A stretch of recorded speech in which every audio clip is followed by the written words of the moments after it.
Hey everyone, this is Three Questions with Charles Williams. There we go, buddy. Let's go, man. All right. I am like so pumped. Charles is actually doing this during the school day, like during his lunch. So we know he's not skipping or going out of work. So if anyone finds out, but I know I just really appreciate you taking time. Charles is an absolutely phenomenal educator person. I had the opportunity to connect with him just recently at the AccuTrain summit in Chicago, which he is absolutely phenomenal. So I am pumped that you're here today, and I always love talking to you. And so Charles, not only an author, a speaker, he's assistant principal. He's done so many different roles in education. But if you can just kind of tell everyone who you are, what you do, and how you got there, great place to start. Yeah, appreciate it. So yeah, I've been in education for about 20 years now, and worked my way up from a teacher all the way up to a principal, back down to an assistant principal by choice. And it's weird whenever I talk to people because it's almost like you got to like justify that move back Right. into an AP role. But it's really because I've been able to do this to sort of work. You know, I have a podcast, I have a book out, Yeah. and I have the honor of getting just to travel all around the country and beyond and hosting workshops and speaking at conferences. Literally just yesterday, I did a 3 hour with school leaders from across the state of Illinois. And so just that's really my jam and really enjoying that work. And so, you know, that's been about the last 5 years. And now I get to hang out with people like you. So I remember reaching out to you like, hey, do you want to be on the show? And I was like, oh my God. He said, yeah. So like it's phenomenal that I just get to be in these spaces with, you know, like-minded individuals having these conversations. Kudos to your organization, and maybe I'm making an assumption here. So if I'm wrong, I'll cut it out. But that they encourage you to have those opportunities to speak, because a lot of organizations are like, no, you have to do this thing, and you can't do anything. And if you take like a personal day, you can bartend, you can golf, but don't you dare speak at a conference. And it's like that's kind of ridiculous, because I think it actually the beautiful thing, and if I'm wrong, like tell me, but I'm pretty sure because I know your work pretty well, that when you go there, even though you're doing it on your own time, you are learning a bunch of stuff when you see other speakers, connect with them, and then you're bringing it back to your organization. Like, is that not like a huge benefit of the work that you're doing? Yeah, and so you know, as far as I'm aware, right, they allow it because I haven't gotten in trouble yet, and Right. they're very Right. much aware. In fact, we just had a session with like Jennifer Abrams, so she was out at our district doing some work, and so she was like, "Wait, I think I've seen you around in spaces," and they were Yeah. like, "Yeah, he's our local celebrity." So it's very clear that they know the Right. stuff that I'm Right. doing, and you're absolutely right. I don't just go to present, right? I'm sitting in sessions, I'm taking information. It's always weird when I'm sitting next to somebody and they're kind of like wasn't I just in your session? I'm like, yeah, but like I Yeah. literally talk about Yeah. us being the lead learners. So it would be hypocritical for me to be like, I have nothing to learn from anybody here. So Well, and that's actually like at the AccuTrain Summit, I went to as many sessions as possible and saw other people, even though like I was keynoting the conference. But I want to see what other people are doing. I want to learn from them. I want to kind of pick up some ideas. It's actually like I always talk about my refing experience when I used to ref basketball, and I started, and I'm a huge like I'm wearing my Magic Together stuff. Like I'm a basketball guy all the time, but when I used to go watch games for enjoyment, I couldn't, like I had to watch the refs because I wanted to see what they were doing and like how they do their craft. And I think, you want to get it really good in any position. And it's the same thing. Like teachers do this all the time. A lot of great teachers, how do they become great teachers? They go watch other teachers teach and they yeah, pick up some ideas. And so you want to be good in any field, see what other people do, whether wherever they are on their trajectory of their career. I think you can pick up stuff like things you want to do, things you're like, nah, I'm not doing that. So, hey, you did mention, and you did mention that you did some work with the Illinois principals recently.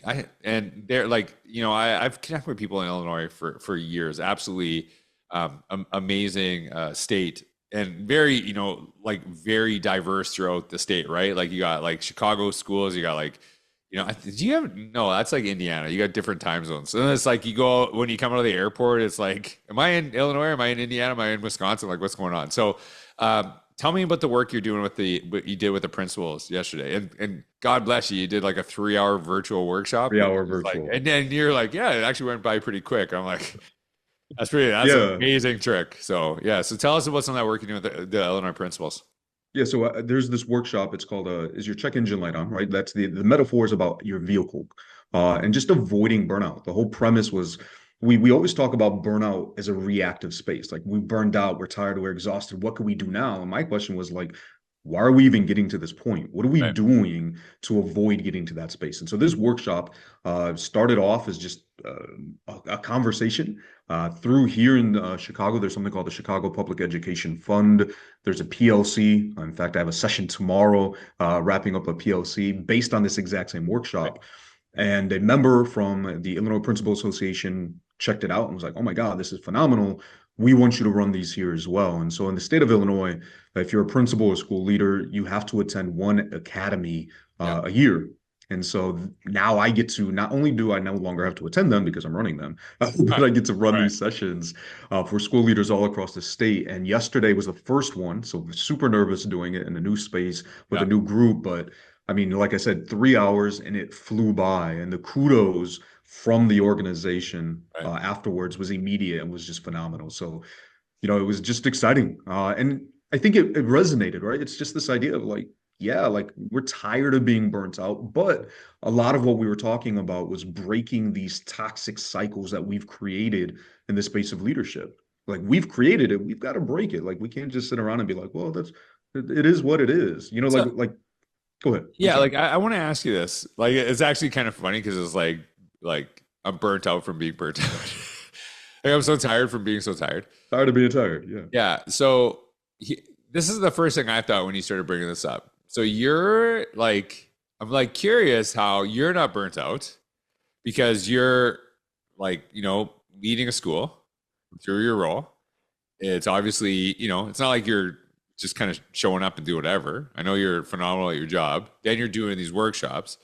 So what are you doing that you're able to like, do a lot of work, explore some things that are maybe outside of your organization, still focus on education and not be burnt out? Because, a lot of people are like, well, this guy's working like all the time. How is he not burnt out? So what are you doing to like kind of, model that? Yeah, so a lot of the work that I've done is now tied to like Greg McCown's book Essentialism. And one of the things that he talked about in there was this idea like just about the work you do, right? And so I Right. think a lot of times people do a lot of things, but it's not rewarding, it's not fulfilling. Like yesterday, even though I spent 3 hours in a Zoom session afterwards, I was pumped. Like I was Yeah. ready to go because like for me personally, that's something that fills me up. And so even though, right, when I'm at a conference, when I'm out speaking and Right. hosting these workshops, like for me, that fills me. So Uh, people always like, well, what do you do for fun? Like that, that is my right. fun. Right. So I think that's a difference between when people are getting themselves burnt out. So oftentimes they're spending time and energy and effort on things that don't matter, that have nothing to do with what it is that they're trying to accomplish in life, right? That it's not Right. sustainable. And so then they're finding themselves burnt out. And I've said before, like whenever this work begins to feel like work, I have that luxury of saying I'm going to stop. Yeah. If I don't want to do a podcast anymore, I don't have to do it, right? If I don't want to speak anymore, I don't have to do it. I'm in a space where I'm doing this because I choose to do it. And so I'm very much aware that whenever it feels like a chore, then I get to pause, right? And I've been in those spaces. This past summer, I didn't record anything. Right. Like I was Right. like, I told my wife and I, we have 5 daughters.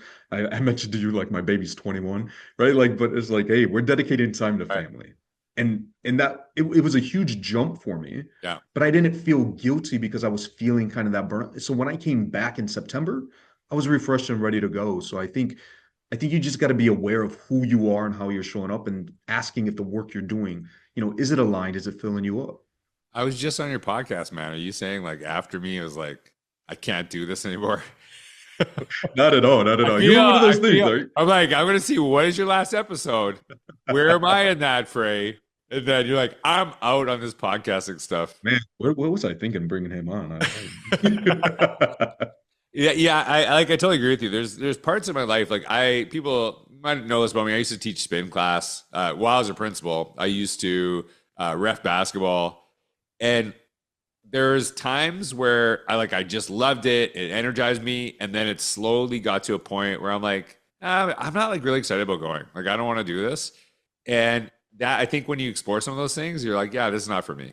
And I'm the same way with a lot of endeavors in my life. I'll like hopefully I quit some of them too early rather than, oh my God, this guy stuck around way too long. You know what I mean? But so right? We can get it to LeBron talk right there. Guys stuck around too long, scoring 10 points a game right now. I'm just teasing you. So I love that. I think that's such. I think purpose is really crucial to if you feel no purpose in the thing that you're doing, you're going to be burnt out really really quick. Absolutely.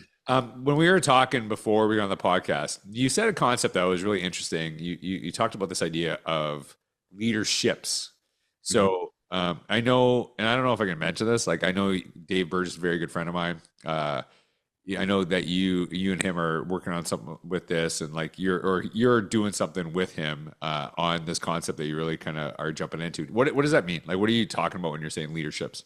Yeah, so you know what, when I would interview for positions, one of my most annoying questions was like, what is your leadership style? And I would always look at the person like, what do you mean style? Like there's no one style. And if you only have one, right? I think about like those 4x4 matrices, like, well, laissez faire. Yeah, Like no, like if you only have one style, then you're an ineffective leader. And so this idea of it is a blend of different, styles based on the scenario, based on the individuals that you're working with, and learning how to navigate all of those different things simultaneously. And so, when Dave and I were talking about, writing a book, that was the idea that I had about leaderships, right? Obviously uh, fitting with the pirate theme.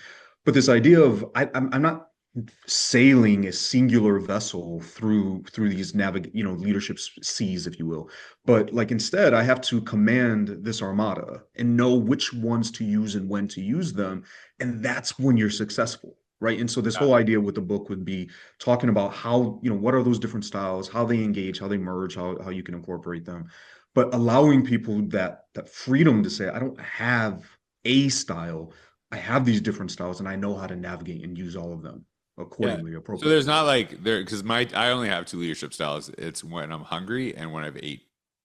Those are the two Georges. So it's not just those two. Satisfied and hangry, right?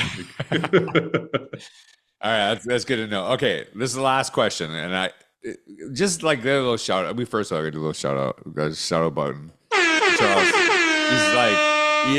he's doing red and green day too. By the way, so it was just this is not my normal school wear. I feel a little left out. You didn't tell me, but would have matched you. I know you're gonna be at IdeaCon. I think that's is it. I'm gonna guess this. Is it in Schaumburg? It is Schomburg. Yes. I knew it. So I actually, it was, I think it used to be Ice. And I don't know if you remember, and they might have, I know they changed the name. I'm pretty sure it's the same conference. It was one of the most interesting venues I spoke at. I don't know if you were there when they went to this place in Schaumburg where it was like a room, but it wasn't just a bunch of people in front of you. It was like at an angle. There was like a 90 degrees. So you had people to your right and people in front of you. And it was like long hallways. So do you know what I'm talking about?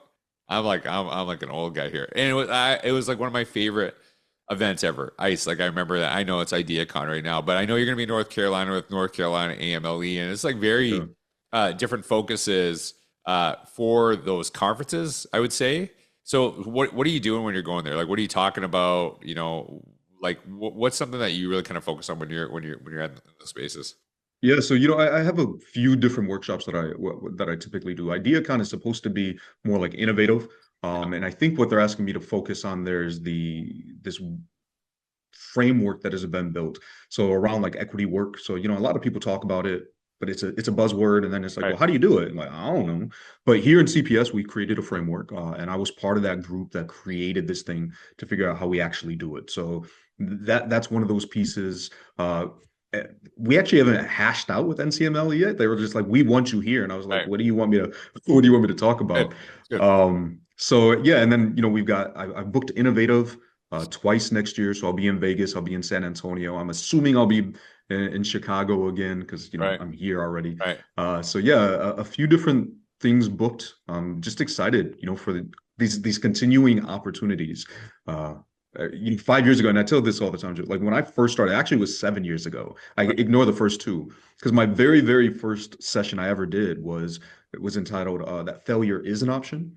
Right, the idea Yeah. of just like the learning struggle, and it was horrible. It tanked. Like people walked out. I was like, they're never Oh inviting wow. me back. It was horrible, and I was That's like, I cool that really you're leaned telling the into the story. title. Yeah. But 2 years later, the same exact conference, it was the ESSA, the National ESSA conference that was here in Chicago. They invited me back. They gave me the last slot on the last day, and I was like, "Yeah, that's my penance." But it was full. It was full, and that one was about Wow. vocabulary. And somebody came up to me at the end and was like, "Hey, do you do this for schools?" And I was like, "Yeah, absolutely, all the time." I had never done it, but I went out and I did my first workshop at a district, and then it just snowballed from there. And so, it was exciting. So I will probably never ever touch that one session again because that's like that But started it, but it was like also I think you need to come back to it because it's like it's like now you got better content for it, obviously. no, I do a lot better than that first one. Well, you have the experience of going through that, right? And Yeah, look how you came back from it. It's funny that you mentioned this when you brought this up. When I actually my very first speaking event that I was asked to do something outside of Canada, I was asked to do a virtual thing. I think it was Nice Gate in New York, and they didn't want to bring me in. They were like, "We're not ready for that. Like, we don't want you." And this is not like COVID. This is before like Zoom or any of this stuff. So I was so excited about this.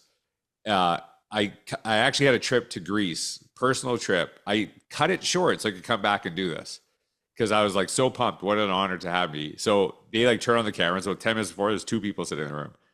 So like, oh, okay, this is not great, but it's like 10 minutes before. So 10 minutes goes by, still the same two people. So I talk for about 5 minutes. One of them leaves, and it's just me talking to a guy, and I'll never forget it. I was like, oh my god! And I promise you, I don't know who that guy is, but I gave him my best talk I could give at that time. I'm like, listen, if you're staying, because I was like, if this guy leaves, like what happens, right? It felt because he knew if he left, the session was over, which is like interesting. It was like a pity stay. So yeah, so it's cool that you share that because I know like I've had that too, and a lot of people, they kind of see where you're at now. I don't see that you've kind of like worked to get to that space. So I appreciate that. So hey, everyone, make sure you check out Charles. I got his like info down below.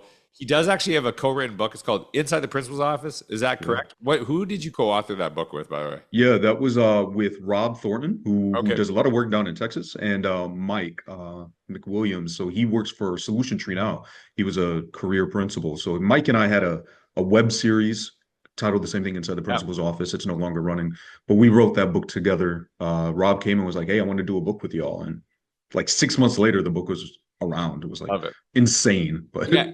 And if you are not a principal, you can still get this book because it's focused on leadership. And I think for me, yeah. and I know Charles probably would agree with me, leadership is just basically having positive influence to make people move forward in a positive direction. You can do that from any position in education. So, Charles, thank you so much for being on the podcast. I appreciate it. Now you go back to green and red day while I'm just kind of in gray and blue day over here in my house. But Charles, thanks for being on, Appreciate you. everyone. Thank you so much for being here.